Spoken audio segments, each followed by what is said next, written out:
अंतिम कसक। बात तब की है जब भारत ब्रिटिश शासन के अधीन था। बंगाल के न्यायाधीश नील माधव बनर्जी अपनी न्यायप्रियता, सत्यनिष्ठा व दयालुता के लिए दूर दूर तक प्रसिद्ध थे। अपने जीवन काल में उन्होंने अपने इन्हीं गुणों के कारण बेहद सम्मान व प्रसिद्धि पाई। वृद्धावस्था में उन्हें प्राण घातक रोग ने जकड़ लिया तथा उनका शरीर बेहद कमजोर हो गया। बीमारी के कारण उनके शरीर में असहनीय पीड़ा होने लगी। वह बार बार ईश्वर से प्रार्थना करते और कहते, हे ईश्वर, अब मुझसे यह पीड़ा सहन नहीं होती, मुझे इस रोगग्रस्त शरीर से मुक्ति देकर अपने पास बुला लो। लेकिन इस तरह मृत्यु को बुलाने से वह थोड़े ही आती है, उन्हें पीड़ा भुगतनी पड़ रही थी।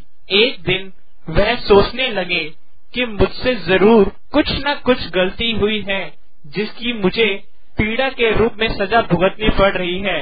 बहुत सोचने पर उन्हें याद आया कि एक बार बीमा कराते समय उन्होंने अपनी मधुमेह की बीमारी को बेहद सफाई से छिपाकर बीमा करा लिया था। यह याद आते ही उन्हें अपने शरीर में होने वाली पीड़ा का कारण समझ में आ गया और उन्होंने तभी बीमा अधिकारी को बुलाया और उससे बोले, भैया, मैंने जब आपसे बीमा कराया था उस समय में मधुमेह से ग्रस्त था, किंतु उस समय मैंने यह बात आपको नहीं बताई थी, इसलिए मेरा ये बीमा रद्द कर दीजिए। मेरे मरने के बाद कोई भी इस बीमा राशि का अधिकारी नहीं होगा। मैंने न्यायाधीश के रूप में हमेशा सत्य का आचरण किया, किंतु व्यक्तिगत जीवन में मैं उस पर टिके रहने से लोभवश चूक गया।